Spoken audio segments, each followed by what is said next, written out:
حسبي ربي جل الله ما في بقلبي غير الله. பராத் இரவு 15ஆம் நாள் இரவாகும். அந்த இரவுக்கு பராத்துடைய இரவுன்னு பேர் வர காரணம், அன்றைய இரவிலே நிறைய பேர்களுக்கு இறைவன் நரகத்திலிருந்து விடுதலை வழங்குகிறான். அரபு மொழியில பராத்துன்னு சொன்னா விடுதலைன்னு அர்த்தம். பராத்துடைய இரவுன்னு சொன்னா விடுதலை வழங்கும் இரவு.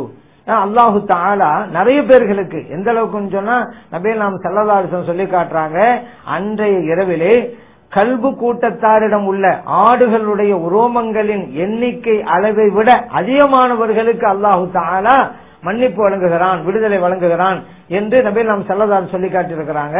இது இப்னு மாஜால பதிவு செய்யப்பட்டிருக்கு. இப்ப நிறைய பேர்களுக்கு விடுதலை கிடைக்கிறது அந்த இரவுல. அப்படிங்கறதுனாலதான் அந்த இரவுக்கு பராத்துடைய இரவு, விடுதலை வழங்குகின்ற இரவு அப்படின்னு பேர் வர காரணம். சில பேரு அப்படிலாம் ஒரு இரவே கிடையாதுங்க அப்படிம்பாங்க. அது என்ன, அதுக்கு ஒரு ஆதாரமா அந்த இரவு இருக்கு அப்படிங்கறது ஆதாரம் என்ன, ஹதீஸ்ல இருக்குது அப்படிங்கறது தான். நபிகள் நாயகம் ஸல்லல்லாஹு அலைஹி வஸல்லம் அவர்கள் அந்த இரவுடைய சிறப்புகளை பற்றி நிறைய பேசி இருக்கிறாங்க. அதை நான் உங்களுக்கு சொல்லி காட்டுறேன். ஆனா இல்ல, இந்த இரவே இல்ல அப்படிங்கறதுக்கு ஷபே பராத் தானே சொல்றாங்க. ஷபே அப்படிங்கறது கூட அரபி மொழி கிடையாதுல. இதுல இருந்து நீங்க புரிஞ்சு கொள்ளலாம். அப்ப இது மார்க்கத்தில் இல்லாத ஒன்று, இதுவும் ஆதாரம் அப்படின்னு சொன்னா ஹஜ் பெருநாள் ஒண்ணு இருக்குதா இல்லையா? ஆமா. அதுக்கு பக்ரீத் தானே சொல்றாங்க. என்ன பக்ரீத்ங்கிறது அரபி வார்த்தையா? அப்ப இது பக்ரீத் தான் சொல்றாங்க ஹஜ் பெருநாளைக்கு. அது அரபி வார்த்தை இல்ல, அதனால ஹஜ் பெருநாளே கிடையாதுன்னு சொல்லுவாங்கல்ல இந்த வஹாபிகள். எவ்வளவு பெரிய அறியாமை வெளிப்படுத்துகிறார்கள் பாருங்கள். அதனால மக்கள் விளங்குவதற்காக வேண்டி ஒரு வார்த்தையை வேறு மொழியில சொல்வது இயற்கை. ஹஜ் பெருநாளைக்கு பக்ரீத்னு சொல்ற மாதிரி இந்த பராத்துக்கு ஷபே பராத்துங்கிற வார்த்தையை சொல்றாங்க. அதுக்காக வேண்டி வேறு மொழிகளுடைய வார்த்தை எல்லாம் வந்திருக்கிறது. ஆகவே இது மார்க்கத்திலே இல்லைன்னு சொல்ல முடியுமா? நபிகள் நாயகம் ஸல்லல்லாஹு அலைஹி வஸல்லம் அவர்கள் இந்த இரவுடைய சிறப்பை பற்றி பல்வேறு ஹதீஸ்ல சொல்லி காட்டியிருக்கிறாங்க. நபிகள் நாயகம் ஸல்லல்லாஹு அலைஹி வஸல்லம் சொன்னாங்க, இந்த ஷாபான் மாதத்துல 15ஆம் நாளுடைய இரவு வந்து விட்டால் நீங்கள் இரவிலே நின்று வணங்குங்க, பகல்ல நோன்பு வைங்க. காரணம், அல்லாஹு தஆலா சூரியன் மறைந்த உடனே, அந்த இரவிலே சூரியன் மறைந்த உடனே, அதாவது மக்ரிப் நேரத்துல முதல் வானத்திற்கு இறங்கி வருகிறான். இறைவன் கேட்கிறான், என்ன நான் பாவ மன்னிப்பு தேடுபவர் யார்? நான் பாவ மன்னிக்க தயாராக இருக்கிறேன். என்னட்ட ரிஸ்கை தேடுபவர் யார்? நான் ரிஸ்க வாரி வழங்க தயாராக இருக்கிறேன். சோதனைக்கு உள்ளாக்கப்பட்டவர் யார்? அவருடைய சோதனை அகற்றி அவருக்கு நல்சுகம் வழங்க நான் தயாராக இருக்கிறேன் என்று இறைவன் அடியார்களை பார்த்து கேட்டுக்கொண்டே இருப்பான் ஃபஜ்ருடைய நேரம் வருகின்ற வரைக்கும் என்றார்கள் நபிகள் நாயகம் ஸல்லல்லாஹு அலைஹி வஸல்லம் அவர்கள். இப்னு மாஜாவிலே பதிவு செய்யப்பட்ட ஹதீஸ். ஆயிஷா சித்திகா ரலியல்லாஹு அன்ஹா சொல்றாங்க, நபிகள் நாயகம் ஸல்லல்லாஹு அலைஹி வஸல்லம் ஒரு நாள் என்னுடைய படுக்கையிலே திடீரென்று காணோம். அவங்களை தேடி நான் வீட்டை விட்டு புறப்பட்டு போனேன். ஜன்னத்துல் பக்கைங்கிற கபூர்ஸ்தான்ல ஸல்லல்லாஹு அலைஹி வஸல்லம் இருந்துகிட்டு இருந்தாங்க. அவங்க தங்களுடைய கைகளை வானத்தின் பக்கம் உயர்த்தி பிரார்த்தனை பண்ணிக்கிட்டு இருந்தாங்க. என்ன பார்த்தவன கேட்டாங்க, ஆயிஷாவே, இறைவனும் இறைத்தூதர் ஸல்லல்லாஹு அலைஹி வஸல்லம் அவர்களும் உனக்கு அநீதம் இழைத்து விடுவார்கள் என்று அஞ்சனாயா என்று கேட்டாங்க.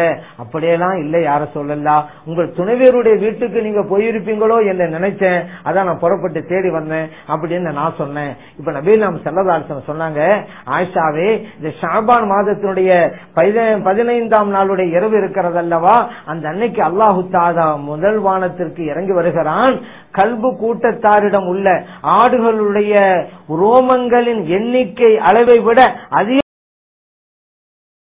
நபிகள் நாயகம் ஸல்லல்லாஹு அலைஹி வஸல்லம் அவர்கள் இந்த ஹதீஸ் திர்மிதில பதிவு செய்யப்பட்டிருக்கு, இப்னு மாஜால பதிவு செய்யப்பட்டிருக்கு, அஹ்மதுல பதிவு செய்யப்பட்டிருக்கு, இப்னு அபி ஷைபாலும் பதிவு செய்யப்பட்டிருக்கு.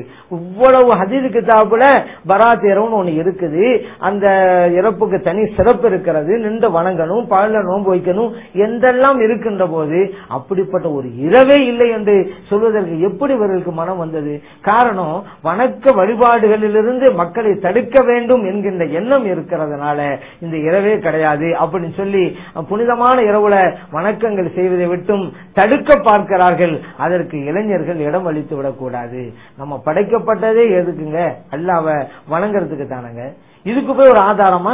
அல்லாஹ் குர்ஆன் சொல்லிட்டான வமா ஹலக்துல் ஜின்ன வல் இன்ஸ இல்லா லியஅபுதூன், மனித இனத்தையும் ஜின் இனத்தையும் என்னை வணங்குவதற்குத்தான் படைத்தேன்ட்டான்.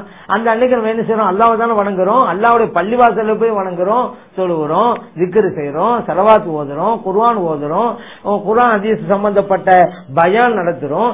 எல்லாம் மார்க்கத்தில் இருக்கக்கூடியது. வணக்கம் செய்ய மனிதன் படைக்கப்பட்டான். அப்படி இருக்கும் பொழுது என்ன ஆதாரம்? போய் தூங்க அப்படின்னு சொன்னாக்க. அதே போல இப்னு உமர் ரலியல்லாஹு அன்ஹு அவங்க அறிவிக்கிறாங்க, 5 இரவுகள் உண்டு, அவற்றிலே நாம் செய்கின்ற துஆ அல்லாஹ்வால் அங்கீகரிக்கப்படும், மறுக்கப்படாது. அதுல 1வது வெள்ளிக்கிழமையினுடைய இரவு, 2வது ரஜபு மாதத்தினுடைய 1வது இரவு, 3வது இந்த ஷாபான் மாதத்துல 15ஆம் நாளுடைய இரவு, அதுக்கு அடுத்து 4வது 5வது 2 பெருநாட்களுடைய இரவுகள். மொத்தம் இந்த 5 இரவுகள் முஸன்னஃப் அப்துர் ரஸாக் அப்படிங்கிற ஹதீஸுக்கு தான் பதிவு செய்யப்பட்டிருக்கு. இப்னு உமர் ரலியல்லாஹு அன்ஹு அறிவிக்கிறாங்க, இப்படி ஒரு இரவு ஒண்ணு இருக்கிறது, பராத் இரவுன்னு ஒண்ணு இருக்குது ஷாபான் மாதத்துல 15வது இரவு. அதுல நம்ம துஆ செஞ்சா அது கபூலாகும் என்றும் சொல்லி தருகிறார்கள். நபி நாம் ஸல்லல்லாஹு அலைஹி வஸல்லம் சொல்லிக் கொடுக்க போய் தானே இதை நமக்கு அறிவித்து காட்டுறாங்க. அப்படிங்கறது கூட நம்ம யோசிக்க வேண்டாமா?